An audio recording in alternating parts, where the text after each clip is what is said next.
जय हिंद मेरे प्यारे बच्चों। क्लास 8 के साइंस में हम लोगों ने फ्रिक्शन चैप्टर शुरू किया था।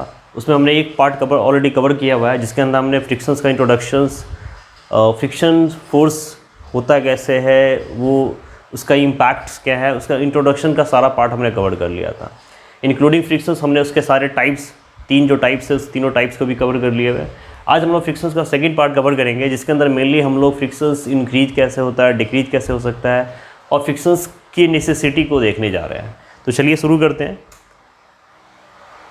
हमारे सामने एक क्वेश्चन है, हमने पढ़े लिया है कि why friction is called a necessary evil. Actually ये क्वेश्चंस डायरेक्टली आपके एग्जाम्स में आते हैं, इसलिए ये क्वेश्चंस टॉपिक्स हम शुरुआत यहीं से कर रहे हैं कि हम फ्रिक्शंस को एक नेसेसरी इविल क्यों कर रहे हैं। पहले इस क्वेश्चंस का मतलब समझिए। यहाँ पे दो वर्ड्स है, एक वर्ड है नेसेसरी, इसका मतलब क्या होता है बेटा, आवश्यक, नीड, ज़रूरत, और इविल और enemy for a bad things we can use that. तो हम लोग एक ही चीज़ों में अच्छाई और बुराई दोनों को क्यों लेके चल रहे हैं, मतलब हम ये भी कह रहे हैं कि ये हमारे लिए नेसेसरी भी है, आवश्यक भी है, हम ये भी बात करें कि इसके हमें कुछ नुकसान भी है, ताकि ऐसा क्यों है। तो चलिए इस क्वेश्चन का आंसर ढूंढते हैं हम लोग। ठीक है, तो इसीलिए मैंने इसको दो सेक्शन में बांटा बेटा। एक सेक्शन है हमारा नेसेसिटी और ऑब्वियसली दूसरा सेक्शन है इविल। हम लोग इन दोनों सेक्शन की बात करेंगे। अगर हम ये दोनों सेक्शंस को पॉइंट वाइज समझ जाए, देखिए इस क्वेश्चंस का आंसर्स समझने के लिए हमको दो चीज़ें समझनी पड़ेंगी, एक तो नेसेसिटी और दूसरा इविल। आखिर फ्रिक्शंस हमारे लिए नेसेसरी क्यों है और ये इविल की तरफ बिहेव क्यों करता है। इसको एग्जाम्स में आप लोग पॉइंट वाइज कवर करोगे। मैं आपको पूरी कोशिश करता हूँ कि इसके सारे पॉइंट्स को एक्सप्लेन करो। एग्जाम्स में बेटा एक चीज़ और ध्यान रखना है, जब भी ये क्वेश्चंस आता है तो सबसे पहले हमें क्या दिखानी है, ऑब्वियसली हम इसके लॉसेज को दिखाते हैं। यहाँ हम पहले आपको नेसेसरी को दिखाऊंगा, लेकिन जब आप लिखेंगे तो सबसे पहले आप क्या बताइए, लॉसेज को बताइए और फिर इसके नेसेसिटी को बताइए। तो चलिए हम लोग पहले नेसेसिटी से कवर करते हैं बेटा। देखिए यहाँ पे सबसे पहला हमने पॉइंट लिया है walking on the ground. Obviously हम लोग बेसिक चीज़ों से शुरुआत कर रहे हैं। वॉकिंग ऑन द ग्राउंड मतलब ग्राउंड पे जो हम लोग चलते हैं, टहलते हैं, वो कहीं ना कहीं फ्रिक्शन के कारण ही होता है। अब सोचिए अगर हम लोग चल ही ना पाए, वॉक ही ना कर पाए, रन ना पढ़ पाए, दौड़ ना पाए, तो क्या करेंगे, कुछ नहीं कर सकते ना। घर में बैठेंगे तो नहीं बेटा, सिर्फ स्टैटिक मोड में तो रहेंगे नहीं। हम लोग ह्यूमन है तो मूवमेंट हमारा नेचर है। तो आखिर फ्रिक्शंस हमें कैसे वॉकिंग करने का अलाउंस देता है, लेट अस सी। ये देखिए इसलिए हमने क्वेश्चंस बनाया कि how is walking related to the frictions. आखिर फ्रिक्शंस से वॉकिंग रिलेटेड कैसे है बेटा। इस फिगर को ध्यान से समझिएगा, ठीक है, जो मैं आपको समझाना चाह रहा हूँ। यहाँ पे देखिए ये हमारा जूते का सोल है, ठीक है, ये जूते का सोल होता है, ये हमारा ग्राउंड का सरफेस है। यहाँ पे एक साथ दो फोर्सेज लगते हैं। क्यों? जैसे इस फोर्सेज में देखिए, जब हम लोग वॉक करते हैं तो आपने देखा होगा हम हमेशा पैर को आगे की ओर फेंकते हैं। एक पैर हमारा पीछे होता है, एक आगे होता है, एक पीछे होता है। कभी भी हम लोग दोनों पैर एक साथ लेके आगे नहीं बढ़ते, हमारा एक पैर आगे एक पैर पीछे। और दूसरी चीज़, हम लोग पैर को फ्लैट लेके नहीं चलते हैं, हम लोग एड़ी के सहारे, टो, जैसे देख रहे हो ना, ये टो के सहारे चलते हैं, है ना। एक पैर फ्लैट होता है। तो ऐसा होता है क्यों है, ये जो फोर्स है बेटा, इसमें यहाँ पे दो फोर्सेज लगते हैं। जो पहला नंबर में दे रहा हूँ, push from grass on sole of shoe. ये टो का हिस्सा जो टच हुआ है ग्रास पे, उसने एक फोर्स लगाया किसके ऊपर, ग्रास के ऊपर। ऑब्वियसली फ्रिक्शन एक कॉन्टेक्ट फोर्स है। तो ये जो शूज का सोल से जो टो वाला हिस्सा है ना, ये कॉन्टेक्ट हुआ बेटा किससे, ग्रास से। तो एक फोर्स ये लगाया। ऑब्वियसली जो ग्रास होगा ना, वो भी शूज के ऊपर एक अपोजिट फोर्स लगाएगा, push from sole of shoe on grass. क्योंकि न्यूटन्स का थर्ड लॉ ऑफ मोशन आप लोग पढ़ोगे 9th में, और आप जानते हो कि एवरी एक्शन है इक्वल रिएक्शंस। जितना फोर्स, और फ्रिक्शन में तो ये था ना बेटा कि जो डायरेक्शन ऑफ मोशन में फोर्स लगेगा उसका अपोजिट फोर्स लगेगा। तो अगर पैर जो हमारा फुट होता है, अगर ग्राउंड पे फोर्स लगाता है ग्रास के ऊपर, तो ग्रास यानी कि अर्थ भी इसके ऊपर एक फोर्स लगा रहा होगा, अपोजिट फोर्स लगा रहा होगा। और ऑब्वियसली यही फोर्स क्या होता है, फ्रिक्शंस। तो बेटा इस केस में होता है क्या है, इसके लगने के कारण क्या होता है, देखिए कि it is friction between the ground and our foot that enables us to work. ये जो फ्रिक्शंस फुट जो हमारे फिट के बीच में और उस सोच के बीच में लगा है ना, ये कहीं ना कहीं इनेबल करता है, हमें वॉक करने की अनुमति देता है। क्यों? क्योंकि उसको पकड़ के रखता है, इक्वल फोर्स ऑफ अमाउंट लगाया ना, उसमें एक अटैचमेंट बनाता है, ठीक है। When we walk, we push the ground and our feet in the backward direction. Obviously जो मैं आपको समझा रहा था कि जब हम पुश करते हैं ग्राउंड को, तो हमारे वो जो ग्राउंड है बेटा, वो भी पुश करता है आपके किसको, फुट को। And friction then provides the forward reaction and makes us move forward. इस तब जाके फ्रिक्शन आपको क्या करता है, एक फॉरवर्ड रिएक्शन देता है, और जो हम लोग आगे की ओर लगा रहे थे, चूँकि हमारी वैल्यू अर्थ के लगाए वैल्यू से ज़्यादा होती है, तो बेटा क्या करते हैं हम लोग आगे मूव कर पाते हैं। तो अगर ये फ्रिक्शन नहीं होता ना तो हम आगे मूव नहीं कर पाते। इसीलिए कहते हैं कि जो वॉकिंग ऑन द ग्राउंड है वो किसके कारण है बेटा, फ्रिक्शंस के कारण है। तो ये भी क्वेश्चंस का डायरेक्टली आप आंसर दे सकते हो इन 3 पॉइंट से, इसको जरूर नोट डाउन करके रखिएगा आप लोग। If friction between our foot and ground were absent it would not be possible to walk. अगर ये नहीं होता तो हम लोग चल ही नहीं पाते, वॉक नहीं कर पाते। तो हमने समझा कितना इंपॉर्टेंट है। तो एक नेसेसिटी था। अब देखिए दूसरी इंपॉर्टेंट क्या है बेटा, फॉर रोलिंग। कोई भी ऑब्जेक्ट जो रोल करता है, टर्न अप करता है, घूमता है गोल गोल, तो उसके लिए भी फ्रिक्शंस का काफ़ी इंपॉर्टेंस है। जितने हमने एग्जांपल्स देखे थे व्हील वाले, ये सारी चीज़ें। आखिर रोलिंग के कॉन्सेप्ट्स में क्या होता है, देखिए यहाँ पे एक साइकिल राइडर से, ऑब्वियसली ये देखिए ये जो साइकिल है बेटा, यहाँ पे देखिए यहाँ पे कॉन्टैक्ट फोर्स लगा रहा है। ये भी साइकिल्स का पहिया रोल्स करेगा तो कॉन्टैक्ट फोर्स लगाएगा किसके ऊपर, अर्थ के ऊपर, ठीक है। जब अर्थ के ऊपर लगाएगा, the friction between the tyres and wheels on the road is necessary for vehicles move safely. ये जो टायर या व्हील्स है ना, ये अगर कहीं ना कहीं कांटेक्ट में नहीं होंगे, फ्रिक्शंस नहीं लगाएंगे, तो ये आगे भी फॉरवर्ड नहीं कर पाएंगे, जैसे हम नहीं कर पाते थे, ठीक है। अगर इनके बीच में फ्रिक्शंस नहीं होगा तो बेटा क्या होगा, spinning at the same place and will not move forward at all. ये क्या होगा, एक ही जगह पे घूमता रहेगा। जैसे एक प्रैक्टिकल एग्जांपल बताता हूँ। आपने कई बार देखा होगा कीचड़ में बरसात के टाइम में गाड़ी का पहिया फंस जाता है, खास करके पीछे वाला, और देखते हो कि जब वो उसी जगह पे घूमता रहता है, इंजन कितना भी तेज़ ताकत लगाया नहीं होता, उस कंडीशन में क्या करता है, धक्का लगाना पड़ता है। तो ऐसा होता है क्यों है, जब वो स्लीपी होता है, कीचड़ होता है, फिसलना शुरू करता है, तो पहिया आगे ही नहीं बढ़ता, एक ही जगह पे घूमता रहता है। तो सोचिए अगर वहाँ पे फ्रिक्शन नहीं होगा तो आगे नहीं बढ़ रहा ना। सेम थिंग से ये है कि वो फ्रिक्शन फोर्स ही है जो कहीं ना कहीं उसको फॉरवर्ड करने में हेल्प करता है, उसका जो रफनेस है, अगर वो नहीं होता तो वो आगे फॉरवर्ड ही नहीं कर सकता, आगे रोल ही नहीं कर सकता, ठीक है। If the friction becomes less than a specified value, the wheel tyre can lose the grip on the road. अगर इससे कम होगा तो जब मैं बात कर रहा था अभी, क्या होगा बेटा, ग्रिप लूज करेगा और वो आगे फॉरवर्ड नहीं करेगा, एक ही जगह पे घूमता रहेगा, रोल करता रहेगा। तो समझ रहे हैं कि फॉर रोलिंग के लिए कितना इंपॉर्टेंट है फ्रिक्शन फोर्स। तो एक हमने देखा वॉक करने के लिए, रोल करने के लिए, इनके लिए भी फ्रिक्शन क्या ज़रूरत है, ठीक है। तो थर्ड नेसेसिटी देखिए बेटा, performing a small day to do activity. अब ये दोनों तो है ही, इसके अलावा मल्टीपल एक्टिविटीज़ है जिसके लिए हमको फ्रिक्शंस की रोज़ ज़रूरत पड़ती है। जैसे अगर आप बात करें तो हम लोग पेन और पेंसिल की बात करें, पेपर, मैं अगर आज इस टीवी पे इस बोर्ड के ऊपर लिख पा रहा हूँ, आप लोग पेन पेंसिल से लिख पाते हैं कॉपी पे, बोर्ड पे, तो obviously due to the frictions, अगर आपका मेरा मार्कर इस पर स्लिप करता, आपका पेन कॉपी पे स्लिप करे, स्लाइड पे करे, तो आप लिख पाओगे क्या, नहीं लिख पाओगे। तो जो रफनेस और ग्रिप है वही हमें आज़ादी देता है लिखने की। तो अब इसलिए जो हम लोग लिख पाते हैं वो भी किससे कहाँ लिख पाते हैं बेटा, पेंसिल से, नहीं तो फ्रिक्शन है कहाँ, नहीं तो वो भी नहीं कर पाते। सेम थिंग से यू कैन सी हियर। तो ये हमने देखा। ये इसके अलावा भी बहुत सारी एक्टिविटीज़ है। आप लोग कैरम खेलते हो, कैरम में देखते हो बेटा, जब स्लाइड करते हो नहीं फिसलता है तो हम लोग पाउडर डालते हैं, ज़्यादा फिसलता है तो हम लोग क्या करते हैं, इसके ऊपर पाउडर तो हटा देते हैं। हमारे घर में भी कई सारी एक्टिविटीज़ ऐसी हैं, डेली बाय डेली हम लोग नेल को दीवार में ठोकते हैं। अगर सोचिए दीवार बहुत स्लिपी होगा, क्या वहाँ पे वो कील जाएगा अंदर, नहीं जाएगा। तो जो रफनेस है ना, वहाँ पे फ्रिक्शन चाहिए ताकि वो कील इंसर्ट हो जाए। तो हर जगह हमें डेली एक्टिविटी में फ्रिक्शन की ज़रूरत पड़ती है, जो हमें आज़ादी देता है किसकी बेटा, काम करने की, रोल करने की, ग्राउंड पे चलने की, दौड़ने की, टहलने की, ये सारी आज़ादी देता है हमें। तो ये हमने देखा नेसेसिटी। अगर मैं बात करूँ इविल की, तो देखिए सबसे पहला बेटा लॉस क्या है, loss of energy. Obviously friction contact force है, तो ये काफ़ी सारी एनर्जी का लॉस करता है। करता कैसे बेटा, इसको समझते हैं। देखिए frictions consume a sustain part of the useful energy available to us. Friction actually हमारी बॉडी में जो एनर्जी हम लोग लगाते हैं ना, उसका एक बहुत बड़ा हिस्सा फ्रिक्शन भी यूज कर लेता है। कैसे, एज फ्रिक्शन अपोजेज मोशन, क्योंकि फ्रिक्शन करता है क्या बेटा, मोशन का अपोज करता है। किसके बीच में, जो दो ऑब्जेक्ट कॉन्टैक्ट होते हैं इनके, तो ऑब्वियसली कुछ ना कुछ एनर्जी चाहिए इनको मूव कराने के लिए। बाकी तो फ्रिक्शन ले लिया, यानी कि जितना एनर्जी हमें चलने के लिए चाहिए था हमारी बॉडी ने यूज़ किया, लेकिन बाकी तो फ्रिक्शंस के कॉन्टैक्ट है ना, वो भी तो यूज़ कर रहा है ना। तो एक बहुत बड़ा हिस्सा हमारे फ्रिक्शंस में यूज हो जाता है, किसका, एनर्जी का। तो अब इसलिए हमारी एक साथ में एक लॉस है, ठीक है। जैसे इस एग्जांपल से समझिए बेटा, ये कार है, अब ये जो कार का जो इंजन है ना, ऑब्वियसली इसको गाड़ी को आगे बढ़ाने के लिए जितना फोर्स चाहिए वो तो है ही, लेकिन इस कार ने only a part of energy obtained from field of the running the vehicles. ये जो मोटर को एक्चुअली कार चलता क्या है, उसके अंदर का मोटर घूमता है, तो कुछ हिस्सा फ्यूल का यूज होता है मोटर घूमने में, बाकी हिस्सा कहाँ यूज हो जाता है।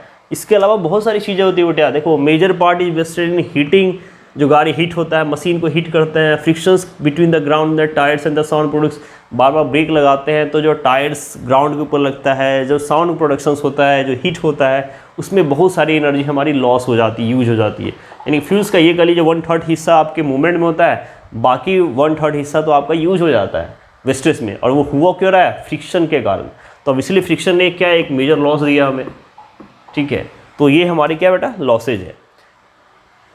After that, a significant amount of energy supplied to the machine gets wasted in the form of heat energy while overcoming the force of frictions। कोई भी मशीन होती है, पंखा चलता है, उसमें बॉल बेरिंग में काफ़ी एनर्जी कंज्यूम हो जाता है, हम चलते हैं तो हमारे बॉडी का बहुत ज़्यादा एनर्जी फ्रिक्शन से कहाँ लॉस हो जाता है। नहीं तो वही अगर वही इसी पार्टिकल, इसीलिए तो देखते हो बेटा स्पेस के अंदर कोई पार्टिकल्स मूव करता है तो एक ही एनर्जी में बहुत देर तक घूमता रह जाता है, क्योंकि वहाँ फ्रिक्शन फोर्स नहीं है, और फ्रिक्शन नहीं है तो लूज नहीं होगा, जो ऑब्जेक्ट जैसे घूम रहा है वो घूमता रहेगा, एनर्जी का लॉस ही तो नहीं होगा। लेकिन यहाँ पे ऐसा नहीं है, फ्रिक्शन होने के कारण बेटा बहुत सारी एनर्जी का लॉस होता है। Nextly wear and tear of object, ये क्या है sir, wear and tear object का मतलब यहाँ पे क्या है, let us understand. Friction is responsible for lot of wear and tear. Wear and tear मतलब यहाँ पे एक फ्रेजल वर्ब है जो लॉसेज को बता रहे हैं, पार्ट्स के घिसना, खराब हो जाना, डैमेज हो जाना। It is friction which wears out surface rubbing against each other. जैसे कोई भी सरफेस एक दूसरे के ऊपर रगड़ता है, जैसे घिस जाता है, तो सरफेस आगे घिसता है क्या है, जैसे गाड़ियों के मोटर पार्ट्स घिस जाते हैं, हमारे जूते के सोल घिस जाते हैं, नहीं साइकिल के टायर्स घिस जाते हैं, गाड़ियों के टायर्स घिस जाते हैं, बॉल बेरिंग घिस जाती है, सीढ़ी घिस जाते हैं, स्टेयर्स घुस जाते हैं, ताकि ये सब घिसता कैसे है बेटा, फ्रिक्शन के कारण।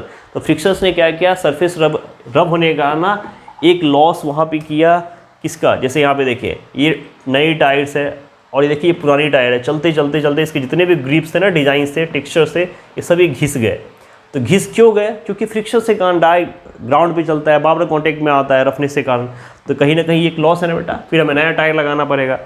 सीवेज हमारे जूते के सोल्स में होते हैं, hence the moving parts of any machines need to be replace from time to time. अब इसलिए हमको बार बार बॉल बेरिंग बदलना पड़ता है, टायर बदलना पड़ता है, जूते बदलने पड़ते हैं, और ये फ्रिक्शंस के कारण ही हो रहा है। तो ये भी तो एक नुकसान है ना, फिनेंशियल लॉस है हमारा, ठीक है। तो इसके अलावा बेटा और कुछ एग्जांपल्स आप डेली लाइफ में समझ सकते हो। जैसे मैं कुछ एग्जांपल्स आपको समझाता हूँ, सोचिए कैसे हैं। हमने देखा होगा जो स्पोर्ट्स प्लेयर होते हैं, ठीक है, जो स्पोर्ट्स प्लेयर बेटा जो शूज यूज करते हैं, ठीक है, वो shoes according to the sports अलग अलग होते हैं। जैसे आपने देखा होगा जो फुटबॉल प्लेयर्स हैं उनके जो शूज होते हैं ना, उनके शूज के सोल्स होते हैं ना, उसके अंदर छोटे छोटे ग्रिप्स बने होते हैं, ये बहुत बड़े बड़े नहीं होते हैं। क्यों, क्योंकि उनको लगातार भागना है। फुटबॉल, हॉकी एक ऐसे गेम्स में जिसमें प्लेयर्स को आधे घंटे 40 मिनट लगातार भागना होता है। अगर सोचो ये बहुत ज़्यादा कील होती, लंबे होते, तो ये ज़मीन के अंदर ये हिस्सा बार बार जाता और उनको बहुत ज़्यादा एनर्जी लॉस करनी पड़ती। जब हम लॉस ऑफ एनर्जी की बात करते हैं, वो तुरंत थक जाता, ठीक है, प्लेयर तुरंत थक जाएगा, ताकि गेम कैसे खेलेगा। इसीलिए इनके अंदर स्पाइक्स छोटे दिए जाते हैं। ठीक इसका उल्टा क्रिकेट में देखिए जो सूजे होते हैं इसके स्पाइक्स बड़े बड़े दिए जाते हैं। क्यों, क्योंकि खिलाड़ी को लगातार तो भागना नहीं है, या तो बॉलिंग करेगा या बैटिंग करेगा या फील्डिंग करेगा, बाकी रेस्ट मोड में होता है। तो अब इसलिए वहाँ पे बहुत ज़्यादा उसके एनर्जी लॉस नहीं होते हैं। यानी कि हम अपनी ज़रूरत के हिसाब से शूज हो, टायर्स हो, इन चीज़ों को यूज करते हैं, ठीक है। एंड उसके हिसाब से तो हमने क्या देखा, अब जो हमारा क्वेश्चन था बेटा why friction is called necessary evil, तो सबसे पहले हम देख रहे हैं कि यहाँ फ्रिक्शन से कारण हमारा एनर्जी का लॉस हो रहा है, कई सारे पार्ट्स पुर्जे घिस जाते हैं, रिप्लेस करना पड़ता है, तो इनको आप लॉस के अंदर दिखाइए, इसीलिए ये क्या इविल है। उसके बाद यहाँ एडवांटेज दिखाइए कि ठीक है इसके बदले भले हमारी एनर्जी का लॉस हो रहा है, लेकिन बिहाफ ऑफ दैट हम लोग क्या कर पाते हैं, चल पाते हैं, हम रोल कर पाते हैं, हम डे टू डे एक्टिविटीज़ को परफॉर्म कर पाते हैं। तो सोचिए हमारा लाइफ कितना आसान हो गया है, हम कितनी स्मूथनेस से सारा वर्क करते हैं। तो ऑब्वियसली फ्रिक्शंस के लॉसेज और एडवांटेज को अगर कंपेयर करें तो एडवांटेज बहुत ज़्यादा होता है in the terms of loss. इसीलिए हम बोलते हैं कि friction is a necessary evil. इस क्वेश्चन का आंसर आपको इसी तरीके से देना है बेटा। तो आई होप आप लोगों को समझ में आ गया होगा। हम लोग आगे बढ़ते हैं and now we are going to discuss methods of increasing frictions. Frictions एक ऐसा फोर्स है बेटा जिसको हम लोग इंक्रीज और डिक्रीज कर सकते हैं, यानी कि अब मैं ये कह सकता हूँ कि फ्रिक्शन को कंट्रोल किया जा सकता है। फ्रिक्शन एक कंट्रोलिंग फोर्स है। तो सर कैसे करेंगे, तो let us see. Whenever friction is required, it is increased by making the surface rough। मैंने स्टार्टिंग में ही बताया था फर्स्ट लेक्चर में ही कि बेटा जितना सरफेस रफ होगा उतना फ्रिक्शन की वैल्यू को बढ़ाया जा सकता है। इसका मतलब ये कह सकता है कि friction is directly proportional to what, roughness. ये जो सरफेस का रफनेस होता है बेटा वो डायरेक्टली प्रोपोर्शनल होता है, और इनवर्सली प्रोपोर्शनल होता है किसके बेटा, स्मूथनेस के। सरफेस जितना स्मूथ होगा फ्रिक्शन उतना कम होगा, और जितना रफ होगा बेटा जितना ज़्यादा होगा फ्रिक्शन। ठीक है, ये बात समझ में आ रही है। यहाँ पे देखिए अब ये दो अलग अलग टायर्स दिए गए हैं। एक टायर्स है, ये एक ट्रैक्टर का टायर है, जो बड़ा वाला टायर होता है ना बीच में, ये एक नॉर्मल टायर है। तो देखिए इसके ग्रिप्स को देखिए और इसके ग्रिप्स को देखिए, दोनों में अंतर है। तो ये जो ग्रिप्स बनाए जा रहे हैं बेटा, ये क्यों बनाए जाते हैं, रफनेस को बढ़ाने के लिए। अगर ये नहीं होता, फ्लैट होता, तो जब हम ब्रेक अप्लाई करते हैं ना, गाड़ी रुकना यहाँ था, बहुत आगे जाकर रुकता, क्योंकि अर्थ के बीच में इसके बीच में ना कॉन्टैक्ट फोर्स लगता ही नहीं, रफनेस नहीं होता। तो ये जो टेक्सचर्स बनाने का ना, इसकी ग्रिपिंग, आप जहाँ ब्रेक लगाते हो गाड़ी का पहिया वहीं रुक जाता है, क्योंकि ये ना एक रफनेस सब, ये पूरा ये जितने भी ना कोई डिज़ाइन नहीं है, ये क्यों बनाया गया है, रफनेस को इंक्रीज करने के लिए। तो हमने क्या किया, टायर में जितने नंबर सब ज़्यादा स्पाइक्स बनाएंगे, टेक्सचर्स देंगे, उतना ज़्यादा क्या हो जाएगा, रफनेस हो जाएगा, और उतना ज़्यादा रफनेस होगा तो फ्रिक्शन भी इंक्रीज हो जाएगा ना। तो हमने सरफेस को रफ बना के क्या किया, फ्रिक्शन को इंक्रीज कर दिया। तो पहला तरीका है सरफेस को रफ बना के, यानी कि जो ट्रेड्स एंड ग्रुप्स जिसको हम लोग बोलते हैं ना, वो कहीं ना कहीं रोड पे क्या बनाते हैं बेटा, ग्रिप बनाते हैं, रफनेस को बढ़ाते हैं, और ये क्या करते हैं, फ्रिक्शंस को इंक्रीज कर देते हैं, और इसके हिसाब से गाड़ी के टायर्स को स्किड या स्लिप होने से बचाते हैं। तो that is the way. Nextly देखिए, मैं अभी बात कर रहा था सूजे की।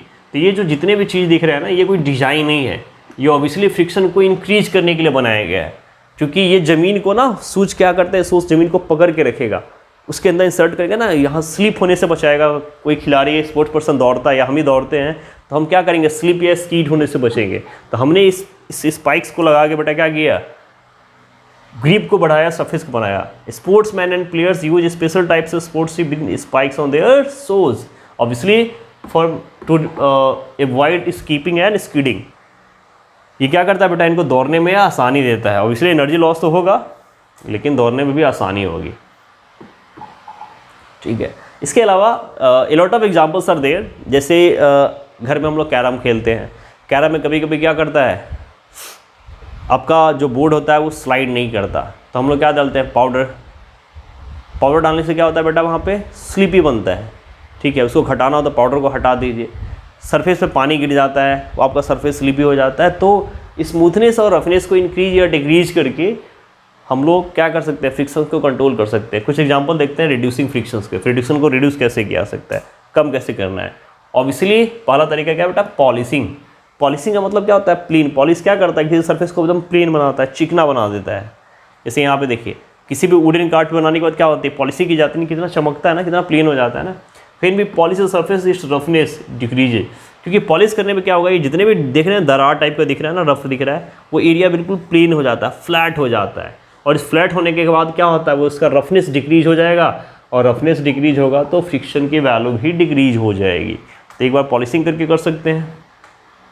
ठीक है, we also sometimes rub the surface with a fine sand paper to reduce their unevenness. हमने देखा होगा बहुत सारे मेटल्स ऐसे केस में अगर सरफेस रफ होता है तो वो सैंड पेपर से इसको रगड़ते हैं ताकि वो स्मूथ हो जाए, ऊपर का जितने भी पार्टिकल्स है ना वो हट जाए, वो स्मूथ हो जाए। तो इस तरीके से भी हम इसको क्या कर सकते हैं बेटा, फ्रिक्शंस को डिक्रीज कर सकते हैं। Lubrication, that's a very important. Lubricants मतलब, लुब्रिकेशन मतलब लुब्रिकेंट्स का यूज करना है। लुब्रिकेंट्स के अंदर बेटा क्या क्या आ सकते हैं, ऑयल आ सकता है ना, ग्रीस आ सकता है, आपके इंजन ऑयल्स आते हैं,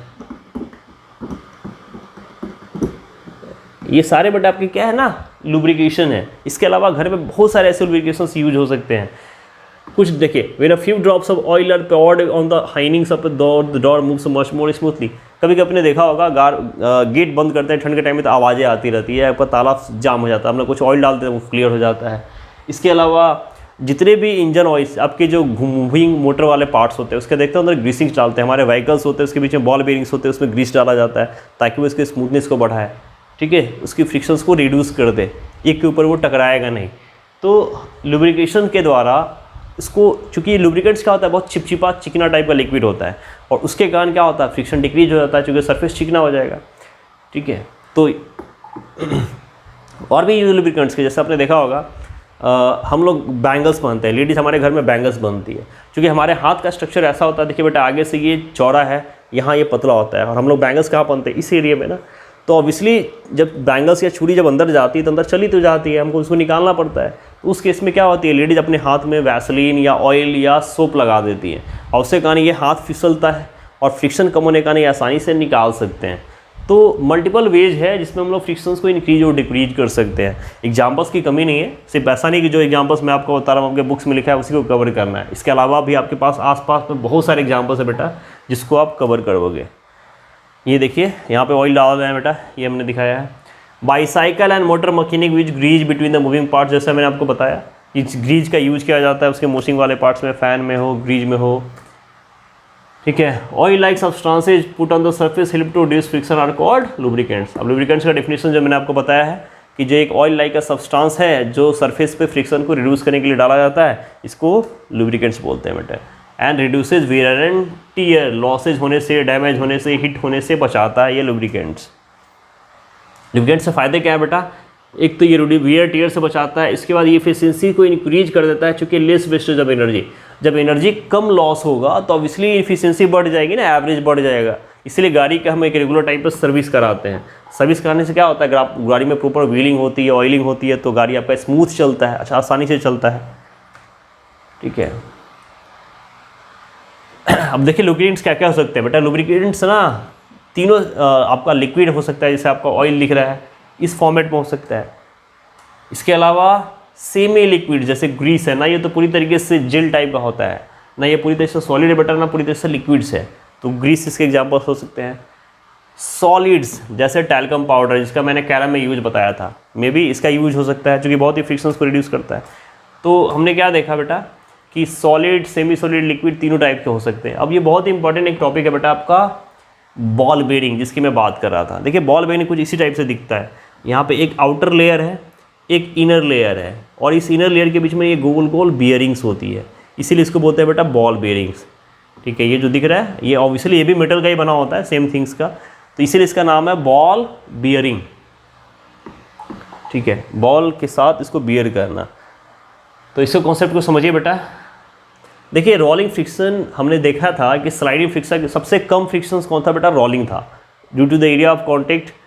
तो rolling friction is smaller than sliding friction, we already know that.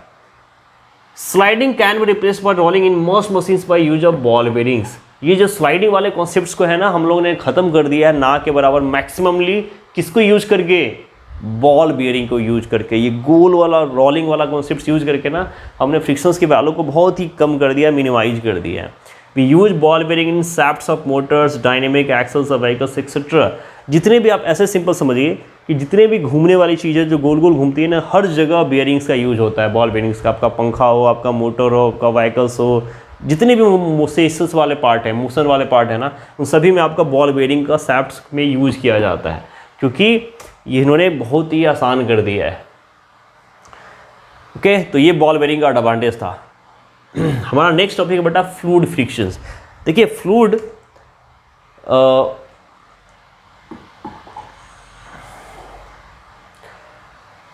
Fluid एक वर्ड है जो दोनों के लिए यूज किया जाता है बेटा, लिक्विड एंड गैस, इन दोनों के लिए हम कंबाइंडली यूज करते हैं फ्लूइड। तो हमने अभी तक देखा था सॉलिड फ्रिक्शंस के बारे में, फ्रिक्शंस में देखा था जनरली हम लोग सॉलिड की बात करती। अब हम लोग थोड़ा सा लिक्विड और गैस के बारे में भी बात करेंगे। यहाँ पे क्या है, when an object moves over the surface of another object, friction of force, solid frictions comes to play. जैसा हमने जितने भी एग्जांपल्स देखे थे ये सॉलिड फ्रिक्शंस है, लेकिन ऐसा नहीं कि बेटा फ्रिक्शन सिर्फ इसी के अंदर होता है। लेकिन अगर जो ऑब्जेक्ट्स एयर के अंदर में मूव करता हो, वाटर में मूव करता हो, उनके साथ क्या होगा। ठीक है, एक्चुअली यहाँ पे फ्रिक्शन फोर्स की वैल्यू लगती तो कम है बेटा, लेकिन लगेगी तो जरूर। एयर पार्टिकल्स भी तो है, बहुत पतला है, थीन है, लेकिन लगाएगा तो जरूर। तो ये जो फ्रिक्शंस है, we call this frictions as air resistance at is opposite the motion the object through it. ठीक है, तो ऑब्वियसली ये कम होगा, ज़्यादा होगा, लेकिन लगेगा तो बेटा जरूर। सेम एज वाटर गैस में भी है। ठीक है, तो थोड़ा सा एक एक्टिविटी समझते हैं जो फ्लूइड फ्रिक्शंस को कॉन्सेप्ट को समझाएगा हमें। ये देखिए ग्राउंड लेवल पे एक सीट ऑफ पेपर है बेटा, ठीक है, क्रम्बल्ड सीट ऑफ पेपर है। एक ये फ्लैट सीट है सीधा, ये इसको मोड़ा गया, पेपर को हमने मोड़ दिया, दैट इज अ क्रम्बल्ड, ये सीट ऑफ पेपर है, ठीक। ड्रॉप बोथ आर डेडम टाइम, अब ये दोनों ऊपर है, इन दोनों को एक टाइम पे सेम टाइम पे ड्रॉप किया गया। तो लेट अस सी है, वाओ, आपने देखा ये जो क्रम्बल्ड सीट था ये पहले गिर गया, इसके बाद ये धीरे धीरे गिरा। तो ऐसा हुआ क्यों, ऐसा क्यों हुआ आखिर, क्यों? पेपर जब दोनों सेम पेपर था, सेम वेट था, तो ये पहले गिर गया, ये बाद में गिर गया, तो ऐसा क्या हुआ बेटा, ऐसा क्या ऑब्जर्व किया आपने? The crumbled sheet falls with the greater speed, speed ज़्यादा थी, तो ऐसा था क्यों? Why did this happen? Because of the resistance of air. ऐसा हुआ क्यों बेटा? क्योंकि वहाँ कुछ तो नहीं था लेकिन एयर पार्टिकल था ना, air resistance act to the direction opposite to the direction of motion of paper. एक बार समझिए, ये एक फ्लैट सीट्स थी, इसका जैसे ये सीट्स यहाँ पे थी, जब ये क्रम्बल्ड फॉर्म में था तो इसने इतना एरिया कवर किया, लेकिन यहाँ पे एरिया देखिए बेटा इतना है, तो जो एयर जब ये नीचे गिरा होगा तो एयर ने इस पूरे पार्टिकल्स पे ना इस पे फोर्स लगाया, तो ऑब्वियसली इसका रेजिस्टेंस बहुत ज़्यादा था और यहाँ पे सिर्फ इतने एरिया पे फोर्स लगाएगा, तो इसको बहुत ही कम अपोजिंग फोर्स झेलना पड़ा इसकी तुलना में, तो ऑब्वियसली ये पार्टिकल्स नीचे गिर गया। और इस पर चूँकि अपोजिंग फोर्स की वैल्यू ज़्यादा थी, ये धीरे धीरे धीरे नीचे आ पाया। तो ऐसा क्यों हुआ? Due to the oppose of what, air resistance. अगर वहाँ पे एयर नहीं होता तो ऑब्वियसली ये कंडीशन भी नहीं होती, क्योंकि बाकी चीज़ तो सेम थी ना। तो इसी यही कॉन्सेप्ट है बेटा फ्लूइड फ्रिक्शंस का, ठीक है। तो अब हम लोग अगर बात करें सॉलिड में, तो हमने देखा था फैक्टर्स। अच्छा मैं याद कर रहा हूँ, तो सॉलिड फ्रिक्शंस में हमने फैक्टर्स क्या देखे थे? सबसे ज़्यादा फैक्टर्स क्या था बेटा? पहले रफनेस, सरफेस रफनेस या स्मूथनेस, और दूसरा फैक्टर क्या था बेटा आपका? मैग्नीट्यूड ऑफ फोर्स, मैग्नीट्यूड कितना अमाउंट में फोर्स लगेगा। तो ये दो फैक्टर्स थे। तो क्या सेम फैक्टर्स बेटा फ्लूइड फ्रिक्शंस में भी होते होंगे क्या? तो बेटा देखो यहाँ पे रफनेस की तो बात ही नहीं है, क्योंकि यहाँ पे ग्राउंड पे जब नहीं है तो रफनेस और स्मूथनेस की तो बात ही नहीं है। तो ऑब्वियसली जो सेकेंड फैक्टर है यहाँ पे रिस्पॉन्सिबल होगा, कैसे? तो बेटा देखो यहाँ पे फैक्टर्स क्या क्या होंगे। फर्स्ट देखिए nature of the fluid, fluid का नेचर कैसा होता है, shape of the moving object, speed,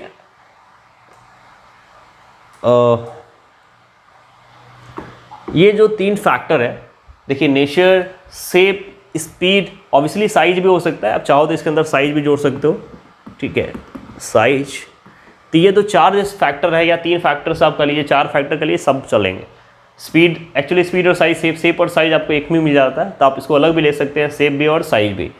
तो ये जो चार फैक्टर है, इस चार फैक्टर पे एक फ्लूइड्स फ्रिक्शंस डिपेंड करता है। तो हम लोग एक एक करके कवर करते हैं कैसे होता है बेटा। देखिए ये एक एरोप्लेन है ना, हमें जानते हैं ऑब्वियसली इस पर हवाई यात्रा की जाती है। ये हमारा एक बोट है, ये वाटर के अंदर चलता है, ठीक, ये शिप है हमारा। अब देखिए where do the think the shapes of this machines get inspired from. ये जो शेप है बेटा, ये आगे से ये शेप, इसका भी आगे से ये जो शेप, ये जो शेप आ रहा है, क्या ये कोई डिज़ाइन है क्या? ऑब्वियसली ये शेप बनाने के कुछ तो रीजन होंगे ना बेटा। आखिर इसका रीजन क्या है? ये है रीजन, ये है इसका आंसर, बर्ड। और इस शेप को बोलते हैं बेटा स्ट्रीमलाइंड शेप। ये सब क्या होता है बेटा? फिश। देखिए ये सभी के शेप एक जैसे है ना, ये जेट, ये गाड़ी, मशीन देखिए, तो ये सभी एक जैसे शेप में क्यों बने गए हैं? इनको बोलते हैं बेटा स्ट्रीमलाइन फ्लो। इस शेप को क्या बोलते हैं? Streamlined shape. तो आखिर इस शेप ने ऐसा क्या हुआ, स्ट्रीमलाइन बॉडी, इस शेप ने ऐसा किया क्यों? Nature gives some useful ideas to the mankinds. Obviously ये जो एग्जांपल्स थे ना बेटा, इसने इंसान को हेल्प की मशीन्स को बनाने में, हेल्प करने में। एंड स्ट्रीमलाइन शेप क्या करता है बेटा?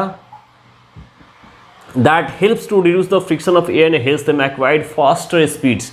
मैं थोड़ा सा इसको डीपली समझाता हूँ। देखिए ये जो हमारा शेप है स्ट्रीमलाइन, अब सपोज ये जैसे बोट चल रहा हो, तो बोट जब आगे बढ़ेगा तो बेटा देखो यहाँ पे आपको पता है फ्रिक्शन अपोज तो आगे से करेगा ना वाटर, तो ये जो एरिया था सिर्फ ये इसी एरिया पे मेनली वाटर का फ्रिक्शन लगेगा, बाकी तो पानी स्लाइड कर जाएगा यहाँ से। इसीलिए आप देखते हो जब बोट चलता है तो चारों से लगता है ऐसे उसको कोई चीरते हुए जा रहा हो पानी को। तो सोचो फ्रिक्शन कितना कम हो गया। सेम एज प्लेन पे बस इतना ही एरिया पे एयर लगेगा, बाकी तो स्लाइड कर जाएगा। तो इस सीप के कारण क्या हुआ, ये जो मछली हो, बर्ड्स हो, इसको बहुत ही आसानी से ये फ्रिक्शन को काट के आगे बढ़ जाता है, क्योंकि इसको अपोजिंग फोर्स लगता ही बहुत कम है, बहुत मिनिमल अमाउंट में फाइंड आउट होता है। तो due to this shape, streamline shape, the objects in the fluids, that means air और लिक्विड, इजिली मूवेबल, इनकी जो एफिशिएंसी है काफ़ी बढ़ जाती है, बहुत ही कम एनर्जी लॉस किए हुए आगे को बढ़ पाते हैं। तो एक तो ये शेप हमने देखा। दूसरा मैंने एग्जाम्पल क्या बताया था बेटा, ठीक है, दूसरा एग्जाम्पल हमने देखा था, मैं आपको बात करूं तो हमने सेकेंड एग्जाम्पल देखा था बेटा, सेकेंड फैक्टर देखा था। अब हम लोग सेकेंड फैक्टर की बात करते हैं। सेकेंड फैक्टर हमारा क्या था बेटा, साइज। तो देखिए ऑब्जेक्ट का, जैसे ये बोट है, अब इस बोट का, एयरप्लेन का साइज बहुत बड़ा है। अब इसलिए अगर एक छोटा बोट होगा, सपोज आपका एक इस साइड में एक बोट है बेटा, मान लीजिए इसका शेप साइज ये है और एक इतना बड़ा है, तो क्या दोनों पे आखिर वाटर जो टच हो रहा होगा नीचे से, वो भी तो कुछ फ्रिक्शन लगा रहा होगा ना। तो ये इतने एरिया पे लगेगा और ये इतने एरिया पे लगेगा, तो क्या दोनों में सेम फ्रिक्शन लगेगा क्या? Obviously not. अगर एक छोटा प्लेन हो तो इतने एरिया पर लगेगा, इतने बड़े एरिया पर लग रहा है, तो जितना जो साइज जिसका बड़ा होता है ना, उस पर उतना ज़्यादा फ्रिक्शन लगता है। जिसका साइज जितना छोटा होगा उतना कम फ्रिक्शन लेगा। तो मैं ये कह सकता हूँ कि जो साइज है, क्या रिलेशन है बेटा, साइज जो है वो डायरेक्टली प्रोपोर्शनल होता है किसके, फ्लूइड फ्रिक्शन के। जो फ्लूइड फ्रिक्शन होगा ना, उसका डायरेक्टली प्रोपोर्शनल हो जाएगा कौन, साइज। जैसे शेप भी डायरेक्टली, शेप के केस में देखा था हमने, स्ट्रीमलाइन शेप क्या करता है, फ्लूइड फ्रिक्शंस को रिड्यूस करता है, लेकिन यहाँ पे साइज होगा तो फ्लूइड फ्रिक्शंस को इंक्रीज करेगा। सेम एज अगर स्पीड की बात करें तो speed is also directly proportional to fluid friction. बेटा स्पीड जितनी ज़्यादा होगी, फ्लूइड फ्रिक्शन भी उतना ज़्यादा होगा। अब ये देखो, ये अगर मैं धीरे धीरे चलता हूँ तो मुझ पे एयर रेजिस्टेंस बहुत कम लगेगा ना। जितनी तेज़ी से चलोगा एयर पार्टिकल्स उतनी तेज़ी से अपोज करेंगे, रेजिस्टेंस करेंगे। सेम एज वाटर में भी है। तो जितना ऑब्जेक्ट का आप स्पीड बढ़ाओगे, फ्रिक्शंस की वैल्यू भी उतनी ही इंक्रीज कर जाएगी। तो हम लोग ये भी कर सकते हैं कि speed is directly proportional to what, fluid frictions. तो हमने नेचर देखा, स्पीड देखा, शेप देखा और साइज देखा, ठीक है। नेचर का लिक्विड का मतलब यहाँ पे थोड़ा समझ लीजिएगा। नेचर्स में जैसे कुछ ऐसे लिक्विड्स होते हैं, जैसे एयर है, तो एयर में बेटा क्या होता है, कुछ अलग अलग गैसेज होती हैं। कुछ गैसेज भारी होती है, कुछ गैसेज हल्की होती है। जैसे देखिए ऑक्सीजन है, नाइट्रोजन है, ये सारी ऐसी गैसेज है जो थोड़ी सी भारी होती है, लेकिन हाइड्रोजन इनकी तुलना में काफ़ी हल्का होता है। इसीलिए जब आप बैलून में एयर फिल करते हो हाइड्रोजन बैलून्स में, तो ईजिली ऊपर चला जाता है, क्योंकि वो बहुत हल्का होता है। तो सेम एज अगर एक लिक्विड में, एक लिक्विड बहुत पतला हो, जैसे वाटर हो, मिल्क हो, और एक बहुत ही गाढ़ा चिपचिपा लिक्विड हो, उसमें अगर किसी पार्टिकल से मूव करना हो तो क्या वो आसानी से कर पाएगी क्या? ऑब्वियसली नहीं कर पाएगी। तो उसमें चलना मुश्किल होगा ना, दलदल कीचड़ जिसको बोलते हैं। तो नेचर और इसको बोलते हैं विस्कोसिटी, विस्कस। तो जो लिक्विड जितना विस्कस होगा, जितना गाढ़ा होगा, उसके अंदर फ्रिक्शन उतना ज़्यादा होगा। तो अब ये भी कह सकते हो कि विस्कोसिटी या जो विस्कस होता है बेटा, वो भी डायरेक्टली प्रोपोर्शनल होता है फ्लूइड फ्रिक्शंस के। जो लिक्विड जितना ज़्यादा विस्कस होगा, जितना गाढ़ा होगा, जितना चिपचिपा होगा, फ्रिक्शंस की वैल्यू भी उतनी ज़्यादा इंक्रीज कर जाएगी।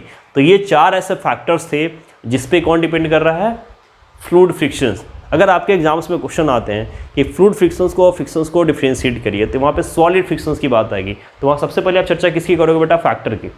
सॉलिड फ्रिक्शंस में या फ्रिक्शंस में आपने देखा था कि इंपॉर्टेंट पार्ट क्या था आपका, रफनेस। यहाँ पे रफनेस का कोई इंपॉर्टेंट रोल नहीं है। दूसरी बात, ये वहाँ पे ये 4 फैक्टर, आप वहाँ पे शेप को कोई मतलब नहीं था। साइज, स्पीड और साइज वहाँ पे मैटर करेगा, लेकिन यहाँ पे शेप नहीं होगा। तो ये आप इस तरीके से आप डिफरेंशिएट भी कर सकते हो कि सॉलिड फ्रिक्शन में और फ्लूइड फ्रिक्शन में डिफरेंस क्या है। फ्लूइड फ्रिक्शन के डायरेक्टली क्वेश्चन आते हैं, तो इनके फैक्टर्स बताइए। एग्जाम्पल्स में आप एरोप्लेन का ले सकते हैं, बोट का ले सकते हैं, फिश का ले सकते हैं, बर्ड्स का ले सकते हैं। 3 एग्जाम्पल के थ्रू इन सबको कवर कर लेना है। तो ओवरऑल हमने इस चैप्टर के सारे कंटेंट्स को कवर कर लिए हैं। सेकेंड पार्ट्स हमारे लिए काफ़ी इंपॉर्टेंट था, चूँकि इससे बहुत सारे रीजनेबल क्वेश्चंस बनते हैं। तो बच्चे इसको अच्छे से करिए। अगर आप लोगों को टॉपिक्स अच्छे से समझ में आया हो और कंटेंट्स अच्छे लगे हो, तो प्लीज़ शेयर सब्सक्राइब ज़रूर करिए, लाइक करिए चैनल्स को और अच्छे से स्टडी करिए। फिर मिलेंगे एक नए चैप्टर के साथ। तब तक के लिए जय हिंद बच्चे।